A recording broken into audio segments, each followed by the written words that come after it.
నమస్కారం. మనం బడ్జెట్ గురించి ఎన్ని రోజులు మాట్లాడుకున్నా తక్కువనే. ఎందుకంటే బడ్జెట్ అనేది ప్రతి అడుగులో మనకు ఇన్వాల్వ్ అయ్యి ఉంటది యూజువల్‌గా. ఓకే. అందరికీ ఇన్వాల్వ్ అయ్యి ఉంటది. ప్రతి అడుగులో ఇన్వాల్వ్ అయ్యి ఉంటది కాబట్టి, దీన్ని ఎట్లా మాట్లాడుడు, ఎట్లా చేసుడు అనేది ఎప్పటికైనా కొంత ఛాలెంజింగ్ టాస్కే. అయితే ఇట్లాంటి సందర్భంలో మనం ఏం చేస్తామంటే, ఈ ఈ బడ్జెట్‌ని ఎవరికి ఇంపార్టెంటు, వాళ్ళకి ఏమందుతుంది, ఏమందుతలేదు, సామాన్యుడికి ఎంత అవసరం ఉన్నదనేది మాత్రం తప్పకుండా మనం ఆలోచించుకోవాలి. ఎందుకంటే లెట్స్ సే ఒక 10,00,000 సంపాదించే ఒక వ్యక్తి ఉంటాడు నెలకి. ఆయనకి పెద్ద తేడా ఏం పడదు. ఈ బడ్జెట్ ఎంతొచ్చినా, ఏమొచ్చినా ఇంక వాళ్ళకి నడుచుకుంటూ వెళ్ళిపోతది. కానీ అదే ఒక 10,000, 20,000 సంపాదించుకున్న ఒక చిన్న మామూలు ఉద్యోగి ఉన్నాడనుకోండి. వాళ్ళకి బడ్జెట్ చోట చాలా పెద్ద ఇంపాక్ట్ పడతా ఉంటది వాళ్ళ లైఫ్‌లో. ఎందుకంటే మొత్తం వాళ్ళ డబ్బు మొత్తం సర్క్యులేషన్‌లోకి వస్తది. మనందరి డబ్బు ఇంతనే సర్క్యులేషన్‌లోకి వస్తా అంటే ఇప్పుడు అంబానీ, అదానీ తీసుకున్నాం అనుకోండి. వాళ్ళ డబ్బు ఏం సర్క్యులేషన్‌లోకి వస్తది చెప్పండి? వాళ్ళేం ఖర్చు పెట్టుకుంటారో అది అయిపోయిన తర్వాత మొత్తం ఇన్వెస్ట్‌మెంట్‌లకే పోతది. ఎట్లాంటి ఇన్వెస్ట్‌మెంట్‌లలోకి వెళ్తదంటే వాళ్ళదైతే ఇక ఒక ల్యాండ్‌లు అట్లాంటి వాటిల్లోకి వెళ్తా ఉంటది. లేకుంటే ఇంక ఎక్కడైనా ఇన్వెస్ట్‌మెంటు, స్టాక్ మార్కెట్‌లు, షేర్లు ఇట్లాంటి వాటిల్లోకే పోతా ఉంటది. అంతేగాని డే టు డే యూసేజ్‌కి మాత్రం వాళ్ళ డబ్బులు స సరిపోవు, పనికిరాదు. ఎందుకు సరిపోవు అంటున్నాను అంటే వాళ్ళు సేవ్ చేసేది, వాళ్ళు ఖర్చు పెట్టేది దానికి చాలా పెద్ద డిఫరెన్స్ ఉంటది. అదే సామాన్య ఉద్యోగుడికి మాత్రం ఉన్న డబ్బు మొత్తం ఖర్చే అయితది. సో, అది సర్క్యులేషన్‌లోకి వస్తా ఉంటది కాబట్టి దానిపైన డిపెండ్ అయ్యి చాలా బిజినెస్‌లు ప్రోగ్రెస్ అయితాయి. ఇయాల ఇండియా 140,00,00,000 జనాభా. 140,00,00,000 జనాభాలో మరి ఎందుకు ఇంత బిజినెస్ నడుస్తా ఉన్నాయి? ఎందుకు ఇంత బిజినెస్‌లు మూవ్ అయితున్నాయంటే సామాన్యులు చాలా ఎక్కువ మంది ఉన్నారు. సామాన్యులు చాలా ఎక్కువ మంది ఉన్నారు కాబట్టి ఈ డబ్బులంతా మూవ్ అయితేనే ఉన్నదనమాట. కానీ రిచ్ క్లాస్ పీపుల్ చాలా తక్కువ పర్సెంటేజ్ ఉంది కాబట్టి వాళ్ళ మనీ ఎక్కువ సర్క్యులేషన్‌లోకి రాక ఆ డబ్బంతా రియల్ ఎస్టేట్‌లోకి వెళ్తుంది మెజారిటీ ఆఫ్ ద మనీ. ఇంకా అంటే different different investment let's say గోల్డే ఉంటది. లేకుంటే లెట్స్ సే ఇంకా స్టాక్ మార్కెట్సే ఉంటాయి అట్లా. వాళ్ళ ఇన్వెస్ట్‌మెంట్‌లకి ఎళ్తున్నాయి. దాంతోటి ఏమైతుందంటుంటే ఇప్పుడు లెట్స్ సే ఎగ్జాంపుల్ మనం ల్యాండ్ తీసుకున్నాం. ల్యాండ్ వాల్యూస్ ఇంత కాస్ట్‌లీ అవ్వడానికి కారణం ఏంది అంటే ఈ హై నెట్ వర్త్ ఇండివిడ్యువల్స్ అంటారు వీళ్ళను. హెచ్‌ఎన్‌ఐ. ఓకే. వీళ్ళను హై నెట్ వర్త్ ఇండివిడ్యువల్స్ అంటారు. వీళ్ళ డబ్బులు మెజారిటీ ఆఫ్ ద టైమ్స్ ఇగో ల్యాండ్‌లలోకి పోతున్నాయి. పోయి ఆ ల్యాండ్ మొత్తం బ్లాక్ అయిపోతుంది కాబట్టి చాలా ఇబ్బంది జరుగుతా ఉంది. అయితే ఇవాళ ఈ టాపిక్ నేను మీకు చూపించే ముందు ఒకసారి చూడండి ప్రజలారా, ఈ బడ్జెట్ గురించి మనం మాట్లాడుకుందాం కొంత. ఇక్కడ ఇది బడ్జెట్ కనుక చూసుకుంటే కొంచెం ఇట్లా పైకెళ్ళి చూపిస్తాను. ఓకే. ఇది మన బడ్జెట్ అన్నమాట. ఈ బడ్జెట్‌లో మనకు ఈ సంవత్సరం ఏది ఎంత ఖర్చు అనేది గనుక చూస్తా ఉంటే, ఇప్పుడు మన బడ్జెట్ మినిస్టర్ ఆఫ్ ఫైనాన్స్ ఉంటది గదా! అది ఒక 38% ఉంది. అది ఎంత అంటే 19,00,000 అంటే 40% ఆల్మోస్ట్ మన బడ్జెట్‌లో 50,00,000 బడ్జెట్‌లో ఇది 19,00,000 అంటే ఆల్మోస్ట్ 40%. ఇక డిఫెన్స్‌కేమో 6,81,000 అంటే 13% ఉంది. అట్లనే ఇక మనం కిందికి గనుక చూసుకుంటూ పోతే అగ్రికల్చర్ చూడండి ప్రజలారా. అగ్రికల్చర్ జస్ట్ 2.7 మాత్రమే ఉంది. అంటే ఎంత తక్కువ చూడండి. 2.7 అంటే ఇప్పుడు మనము ఇంతనే మరి అన్నం మీద మనం డబ్బులు ఖర్చు పెడుతున్నాం అనేది మనం అందరం చూడాలి. అసలు మన ఫార్మింగ్ మీద జస్ట్ 2.7. ఇప్పుడు మనది గ్లోబల్ హంగర్ ఇండెక్స్‌లో మన ర్యాంకు ఆల్మోస్ట్ 112 ఉన్నది. 120 దేశాలల్ల. అంటే మన ర్యాంక్ ఎంత బ్యాడ్‌గా ఉన్నదో చూడండి. అంటే దీనికి కారణం ఏంది? మన రైతాంగం మీద ఎట్లాంటి మినిమమ్ సపోర్ట్ ప్రైస్ ఇవ్వము. దీని మీద ఎట్లాంటి ఇన్సెంటివ్స్ సరిగ్గా ఇవ్వము. కనుక ఈ ప్రాబ్లమ్స్ మనకి ఇట్లా వస్తూనే ఉన్నదనమాట. అందుకని చెప్పి ఇగో ఈ అగ్రికల్చర్‌లో మనం ఎప్పుడెప్పుడైతే ఇంతింత తక్కువ డబ్బులు ఖర్చు పెడతామో మనకు గ్రోత్ అనేది కనిపించదు. అందుకనే ఇప్పుడు చాలా మటుకు చాలా మంది రైతులు గూడా ఇప్పుడు చూస్తా ఉంటే ఈ లాస్ట్ 10 ఏళ్లలో గూడా కనీసం 1,00,000 మంది రైతులు చనిపోయినట్టున్నారు. Subject to correction number. కానీ ఇట్స్ ఎ బిగ్ నంబర్ అనమాట. అంతమందైతే ఎక్కువ మందైతే చనిపోయినారు పెద్ద నంబర్‌లో. ఎడ్యుకేషన్. ఇవాళ ఎడ్యుకేషన్‌ని చూస్తే 2.5% పెట్టినాం. 2.5% తోటి ఎడ్యుకేషన్ ఏమొస్తదనేది ఇగ నాకైతే తెలవదిప్పుడు. ఎందుకంటున్నాను అంటే, ప్రాక్టికల్‌గా ఆలోచించండి ప్రజలారా. మరి మనము 2% పెడుతున్నాం. మన ఎడ్యుకేషన్ మీద ఓన్లీ 2% పెడతామా? మన డే టు డే లైఫ్‌లో మన పేరెంట్స్ గానీ, ఇవాళటి రోజున మనం గానీ, మన పిల్లల చదువుల మీద మనొక 2% పెడుతున్నామా? మరి అంతే తక్కువ డబ్బు ఖర్చు పెడితే మరి సరిపోతదా? ఆ లెవెల్ ఆఫ్ ఎడ్యుకేషనే మనకు సరిపోతదా మన లైఫ్‌లో? అంటే we cannot get anywhere from that. అందుకనే మనము టాప్ క్లాస్ యూనివర్సిటీస్‌లలో మనకు చదవడం ఇబ్బంది అయితా ఉంటది. మన వర్క్ ఫోర్స్ ఎఫిషియెంట్‌గా ఉండే వర్క్ ఫోర్స్ కూడా దొరకదు. ఇంకా మనం ఏమన్నా రీసెర్చ్ అండ్ ఇన్నోవేషన్‌లకి రాలేము ఎక్కువ. ప్లస్ ఇవన్నీ ఉన్నా గూడా, ఇవన్నీ చేద్దాము అని అనుకుంటే గూడా, ఇప్పుడు చిన్న చిన్న ఎంఎస్ఎంఈ ప్రాజెక్ట్స్ ఉంటాయి. అంటే ఇప్పుడు చిన్న చిన్న బిజినెస్‌లు ఉంటాయి చూసిండ్రా? అవి గూడా ఎక్కువ చేయలేరు. మోస్ట్ ఆఫ్ ది ఎంఎస్ఎంఈలు ఫెయిల్ అయితాయి. ఎందుకు అంటున్నాను అంటే వాళ్ళకి ఆ కాగ్నిషన్ స్కిల్స్ మనము జస్ట్ ఈ చిన్న పర్సెంట్ ఆఫ్ ఎడ్యుకేషన్ తోటి పెంచలేము. It is impossible. అట్లా. అందుకని ఇప్పుడు స్కిల్ యూనివర్సిటీస్ రావడం గానీ, ఇట్లాంటివి రావడం గానీ జరుగుతా ఉందనమాట. అంటే నేనేం చెప్పాలనుకుంటున్నా అంటే, ఎడ్యుకేషన్ మీద ప్రాపర్‌గా మనం ఒక చిన్న పిల్లోడికి బ్రెయిన్ పెరగడానికి యూజువల్‌గా ఫస్ట్ 7, 8 ఇయర్స్‌లే మెజారిటీ ఆఫ్ ద గ్రోత్ అంతా బ్రెయిన్‌ది డెవలప్‌మెంట్ అయితది. అందుకని primary school is very, very important. మరి ఇంత ప్రైమరీ స్కూలు, ప్రీ స్కూల్ ఇవన్నీ ఇంత ఇంపార్టెన్స్ ఉన్నదన్నప్పుడు మన ఇండియాలో ఎంత మటుకు ప్రైమరీ స్కూల్ మీద అంతంత ఎక్కువ ఫోకస్ పెడతా ఉన్నాం. మనం గనుక చూస్తే మన పేరెంట్స్ ఇంటర్మీడియేట్ మీద విపరీతమైన డబ్బులు ఖర్చు పెడతారు. తర్వాత ఇంగా డిగ్రీ మీద అంటే లైక్ మన యూనివర్సిటీస్ పైన ఎక్కువ డబ్బులు ఖర్చు పెడతా ఉంటాం. ఇంగా పోస్ట్ గ్రాడ్యుయేషన్‌ల మీద కూడా కొంచెం ఎక్కువ డబ్బులు ఖర్చు పెడతా ఉంటాం. కానీ బేసిక్ లెవెల్‌లో మాత్రం పెట్టము. బేసిక్ లెవెల్‌లో పెట్టకపోతే ఆ కాగ్నిషన్ లెవెల్స్ చిన్నప్పటి నుంచి రాకపోతే పెద్దగైనాక రావడం చాలా కష్టంగా ఉంటది. This is where we are lacking. కనుక ఈ 2% బడ్జెట్ అనేది అసలు సరిపోనే సరిపోదు. Developed countries like in America or any other countries like ఇవన్నీ కూడా కొంచెం ఎక్కువగా డబ్బులు ఖర్చు పెడతారు. సరే కమింగ్ డౌన్ అగైన్ ఇంక మనం దీనిపైన చూసుకుంటే ఇప్పుడు హెల్త్ మీద చూసుకుందాం. హెల్త్ మీద చూసుకుంటే కూడా ఇది చూడండి ప్రజలారా జస్ట్ 2% మాత్రమే మనం హెల్త్ మీద చూసుకుంటే ఓన్లీ 2%. మరి మనం 2% సరిపోతుందా? ఇగో ఇక్కడ చూడండి మినిస్టర్ ఆఫ్ హెల్త్ ఓకే 2%. మనకు ఇంతే డబ్బు ఖర్చు అవుతుందా? ఇంతే డబ్బు సరిపోతుందా మరి? ఇది మనం అందరం తెలుసుకోవాలి. ప్రభుత్వాన్ని మనం ఎంతైనా దీని మీద స్పందించాల్సిన అవసరం ఉందని చెప్పి తీసుకురావాల్సి వస్తుంది. సరే ఇంకా కొంచెం కిందికి పోయి మాట్లాడదాం. ఇగో 12 లక్షల వరకు నో ట్యాక్స్. ఇది ఒకటి అర్థం కావాలి జనాలకు. ఇక 4-8 లాక్స్ ఏమో ఒక 5% ఉంది. ఒక 8-12 లాక్స్ ఏమో 8-12 లాక్స్కి ఏమో 10% వరకు ట్యాక్స్ ఉంది. అంటే ఏమైతుంటుందంటే వీళ్ళకి ఎంతో కొంత ట్యాక్స్ కట్టేది ఉంటుంది. కానీ డిడక్షన్స్ అని రిబేట్స్ అని ఉంటాయి. అంటే రిబేట్స్ అండ్ డిడక్షన్స్ అంటే ఏంటి అంటే మనకు ఇప్పుడు ట్యాక్స్ కడుతూ ఉంటాం కదా, ఆ ట్యాక్స్లు కట్టే దాంట్లో మనము లెట్స్ ఏమైనా లోన్స్ హోమ్ లోనే స్టూడెంట్ లోనే ఇట్లాంటివి ఏమైనా ఉంటాయి కదా అనుకోండి, వీటితోటి మనము ఈ క్లెయిమ్ బ్యాక్ చేసుకోవచ్చు అంటే ఇగో నేను ఇంత డబ్బులు కడుతున్నా దీనికి, నాకు అంత డబ్బులు ఖర్చు అవుతున్నాయి కాబట్టి ఇగో ఈ ట్యాక్స్లు కడుతున్నాను, లేకుంటే పోస్ట్ ఆఫీస్లో ఏదో ఇన్కమ్ అట్లా సేవింగ్స్ ఉంటాయి కదా, ఇట్లాంటివి చేస్తూ ఉన్నాం కాబట్టి మాకు కొంచెం తగ్గించండి అని చెప్పి మనం చెప్పుకుంటే మనం పేపర్ అప్లికేషన్స్ పెడతా ఉంటాం కదా మనం ట్యాక్స్ కట్టేటప్పుడు, అవి ఫుల్ఫిల్ చేసి పెట్టేస్తే మనకు ఆ ట్యాక్సెస్ తగ్గుతాయి. యూజువల్గా 45,000 వరకు మనకు 12 లాక్స్కి ఉంటుంది. అందుకనే ఇది ఒక 50,000 డిడక్షన్ వస్తుంది అనమాట. ఓవరాల్గా 45% డిడక్షన్స్, మన క్యాప్ లిమిట్ ఏమో 50%. అందుకని 12 లక్షల వరకు మనము 10% మామూలుగా వేరే వాళ్ళైతేనేమో 10 లక్షలకు 12 లక్షలకు 1,20,000 కట్టాల్సి వస్తుంది.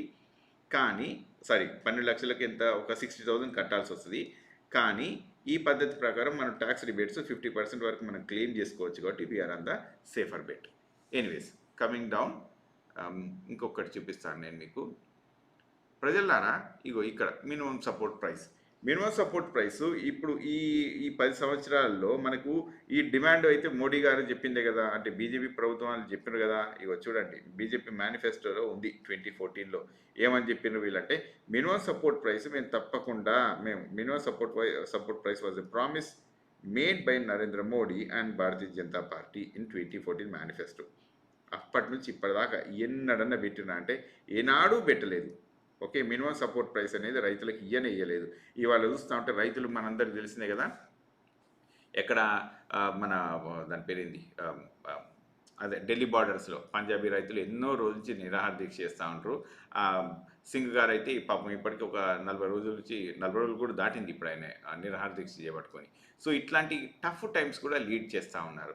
అయితే మినిమం సపోర్ట్ ప్రైస్ అంటే ఏంది అంటే లెట్సే మనం ఒక ప్రొడక్షన్ కాస్ట్ చేసుకుందాం. లెట్సే ఒక ప్యాడీ అంటే వరి పండించే పద్ధతి ఉందనుకో, దీనికి ఫర్టిలైజర్స్, మన ల్యాండ్ ఖర్చులు, తర్వాత సీడ్ ఖర్చు, తర్వాత ఎలక్ట్రిసిటీ బిల్లు, ఈ ప్రొడక్షన్ అంతా కలిపి లెట్స్ ఒక 1,000 రూపాయలు అయిందనుకుందాం. మనం 1,000 రూపాయలు ప్లస్ అడిషనల్గా 50% ఇవ్వాలి అంటే 500 రూపాయలు. సో దీని మినిమం సపోర్ట్ ప్రైస్ 1,500 అనేది ఒక ఎగ్జాంపుల్ లాగా చెప్తా ఉన్నాను. బేసికల్లీ ఎక్కువ ఉంటుంది కానీ చెప్తా ఉన్నాను జస్ట్ ఒక ఎగ్జాంపుల్ లాగా అందరికీ అర్థం కావడానికి. సో ఇంత ప్రైస్ మినిమం సపోర్ట్ ప్రైస్ అనేది ఇవ్వాలి. కానీ ప్రభుత్వం ఇస్తుందంటే ఎన్నడూ ఇస్తలేరు అసలు వీళ్ళు. ఇది దారుణంగా ఉంది ఈ పరిస్థితి. ఇది దారుణంగా ఉంది కాబట్టి ఏమవుతుంది, రైతులుగా చచ్చిపోవడము ఇట్లాంటివన్నీ జరుగుతూ ఉన్నాయి. ఇంకా సరే ఇంకా ఈ కొంచెం కిందికి వెళ్దాం ప్రజలారా. ఇంకా అన్నిటికంటే దారుణం అంటే ఏంటంటే ఇగో ఇది చూడండి, ఎంజీఎన్ఆర్ఈజీ అంటే ఇది ఏంటంటే మహాత్మా గాంధీ, ఇది రూరల్ డెవలప్మెంట్ అనమాట, rural employment guarantee act. Okay. ఇది 2006లో స్టార్ట్ అయింది. ఇది 2006లో స్టార్ట్ అయితే ఇది అప్పటి నుంచి ఏందంటే ఇప్పుడు మన మన ఊర్లల్లో ప్రజలుంటారు గదా! అంటే రైతాంగం రైతు కూలీ వాళ్ళు ఉంటారు గదా! వాళ్ళకి ఏదో ఒక పని ఇవ్వాలి గాబట్టి వాళ్ళకి పని ఇస్తే వాళ్ళు పని జేసుకొని కొంచెం బతకడానికి వీలైతది వాళ్ళకన్న టైప్‌లో ఆహ్, యూపీఏ ప్రభుత్వం ఉన్నప్పుడు ఇది తీసుకొచ్చింది. మన్మోహన్ సింగ్ గారు తీసుకొచ్చిండ్రు దీన్ని. తీసుకొచ్చిన తర్వాత నుంచి అప్పటి నుంచి ఎప్పుడు 50, 60 ఇదే పర్సెంటేజ్ ఆఫ్ ఇంతే నడుస్తా ఉందనమాట. ఎప్పుడు 50 అండ్ 60 మధ్యలోనే నడుస్తా ఉంటది.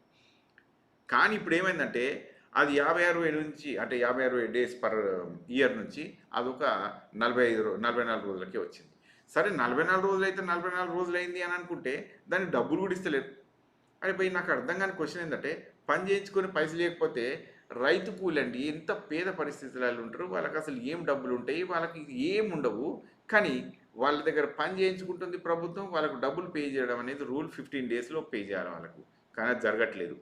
లాస్ట్ ఇయర్ బడ్జెట్ 86,000 కోట్లుంటే 10,000 కోట్ల డెఫిషియన్సీ ఉంది. ఈ సంవత్సరం కూడా మళ్ళీ అదే 86,000 కోట్లు పెడితే ఇప్పుడు పాతది ఒక 10,000 అంటే 76,000 కోట్లు అన్నట్టే. ప్లస్ ఈ సంవత్సరం అంతకంటే ఎక్కువనే అయితే కానీ తక్కువ కాదు. అంటే 66 కోట్లే అయినట్టు. ఇప్పుడు 86 కోట్ల నుంచి ఈ డెఫిషియన్సీ బడ్జెట్ తీసుకపోతే 66 కోట్లకు వచ్చినట్టు. పేదవాడిని తిననీయండండి. పాపం వాడికి 2 ముద్దలు అన్నం దొరకనియండి. ఏం చేస్తా ఉండ్రు ఊర్లల్లో ఇప్పుడు పాపం అక్కలు, అమ్మలు ఇట్లా వీళ్ళందరూ కూడా పని చేస్తా ఉంటారు. ఒక ఎంతో కొంత డబ్బులొస్తాయని చెప్పి పని చేస్తారు. కానీ ఆ డబ్బులు కూడా పే చేయకపోతే ప్రభుత్వం ఇది మనందరికీ సిగ్గుచేటే కరెక్ట్‌గా చెప్పుకోవాలంటే. మనం టాక్స్ డిడక్షన్స్ ఇది అన్నీ మాట్లాడుతూ ఉంటాం. ఎంతమంది అంటే టాక్స్ కట్టేది? 1.5% ఏమో టాక్స్ కడతారు. 1.5% పీపుల్ టాక్స్ కట్టే దగ్గర only 1.5% of the people will pay the talks right. So ఇంత తక్కువ మంది టాక్స్ కడతా ఉంటారు. కానీ మనకేమైతుంది అక్కడ అంటే ఒక 40-50% మంది రైతు కూలీలే ఉంటారు. అంటే వీళ్ళందరినీ పక్కన నెట్టేసి ఒక 50% ఆఫ్ ద పీపుల్‌ని పక్కకు నెట్టేసి ఒక 1%నే ప్రొజెక్ట్ చేస్తున్నాం. న్యూసు, మీడియా చాలామంది వీళ్ళందరూ కూడా జస్ట్ దాన్నే ఫోకస్ చేస్తా ఉన్నారు. మరి ఎందుకంత ఫోకస్ చేస్తున్నారో నాకైతే తెలవదు. ఇది నేషనల్ అంటే ఇది ఎంప్లాయ్‌మెంట్ గ్యారంటీ యాక్ట్ ఉంటది చూసిండ్రా? ఇది చాలా ఇంపార్టెంట్ అండి. ఇది చాలా చాలా ఇంపార్టెంట్. ఎందుకంటే అక్కడ మన ఊర్లల్ల జనాలకు పంట, పొలము, వరి వేసుకోవడం ఇవి తప్ప ఏం జాబ్‌లుంటాయి చెప్పండి వాళ్ళకు? అట్లాంటి దగ్గర మనం వాళ్ళకి ఎంప్లాయ్‌మెంట్ క్రియేట్ చేయకపోతే మనకు చాలా కష్టమైతది. పాయింట్ 1. పాయింట్ 2 ఏందంటే వాళ్ళ డబ్బులు యూసేజ్‌లకొస్తాయి. వాళ్ళ డబ్బులు యూసేజ్‌లకొచ్చేసి సర్క్యులేషన్‌లో తిరుగుతాయి. ఇంగా రిచ్ పీపుల్‌వి సర్క్యులేషన్‌లకి తిరగవు. ఇంకా తర్వాత ఇప్పుడు మనము వాళ్ళకది ఇస్తేనే వాళ్ళ పిల్లల్ని చదివించుకోగలరు. వాళ్ళేమన్నా ఈ ఎలక్షన్‌ల దగ్గర అయితా ఉంటాయి. ఎలక్షన్‌ల దగ్గర అయినప్పుడు వాళ్ళు చూస్తా ఉంటారు. మేబీ ఇంగ ఎవరో డబ్బులిస్తా ఉంటే తీసుకునే అవకాశాలు కూడా కొంత ఎక్కువుంటాయి. అదే వాళ్ళని కొంత సెల్ఫ్ సఫిషియెంట్‌గా చేసినామనుకోండి, వాళ్ళెందుకు ఇట్లాంటి వాటికి పోతారు? వాళ్ళు పోరు. దీన్ని ఎంకరేజ్ కూడా చేయరు. నేను తీసుకునే వాళ్ళనే అంటున్నాను. తీసుకోని వాళ్ళని అనట్లేదు. దయచేసి మీరందరూ అపార్థం చేసుకోవద్దు. సో, ఎలక్షన్‌లప్పుడు కొంతమంది డబ్బులు తీసుకొని ఓటేసి ఊర్లలో ఉంటారు గదా! వాళ్ళని మాత్రమే అంటున్నాను. ఎందుకంటే దానివల్ల నష్టం జరుగుతుంది కాబట్టి. రైట్? తర్వాత నెక్స్ట్ పాయింట్. ఇప్పుడు మనం కొంచెం కిందకొచ్చి చూపిస్తాను. ఇంకా అన్నిటికన్నా దారుణం ఏందంటే, ఇప్పుడు వీళ్ళకి రూ. 600 ఇయ్యాల్సింది రూ. 600 ఇస్తలేరు. ఇంక అది విడిచిపెట్టండి. ఇంకా కొంచెం కిందకొచ్చి చూస్తే, ఇగో ఇది చూడండి ప్రజలారా. Not this one. Let me go down. Yes. Let me go down. Yah! ఇక్కడ ఉండాలది. గోష్! Hold on 1 second. ఇక్కడికి రాలేదా? ఇది చూడండి. సారీ కొంచెం కిందకి తీసుకొచ్చిన.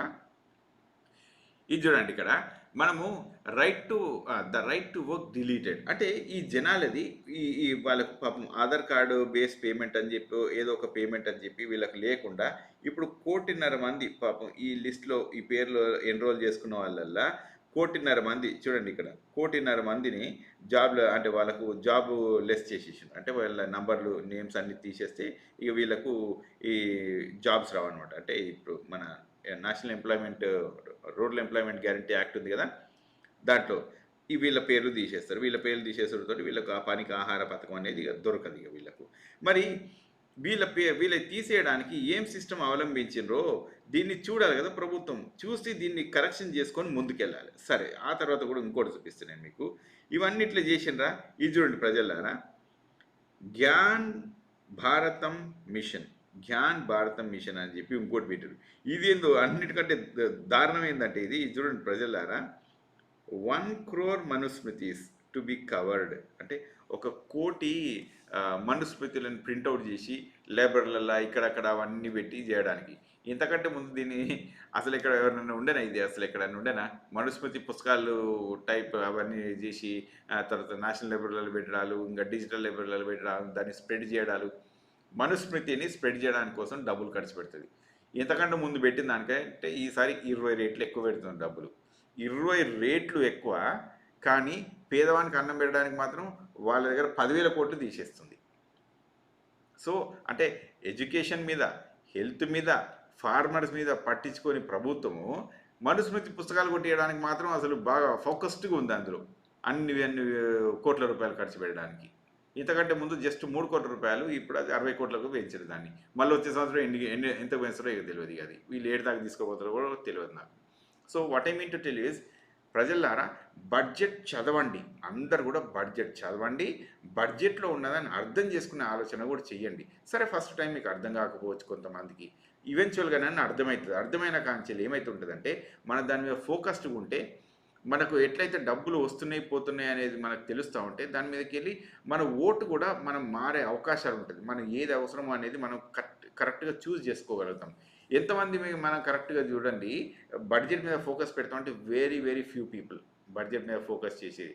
నాకు తెలిసి లెస్ దాన్ 5% అనే అనుకుంటున్నాను. నేను ఎక్కడ సర్వే చేయలేదు, చూడలేదు, నాకు తెలియదు, కానీ that is only my assumption. So ప్రజలారా, మళ్ళీ ఇంకొక వీడియోతోటి నేను మళ్ళీ మీ ముందుకు వస్తూ ఉంటాను. But keep watching. Thank you.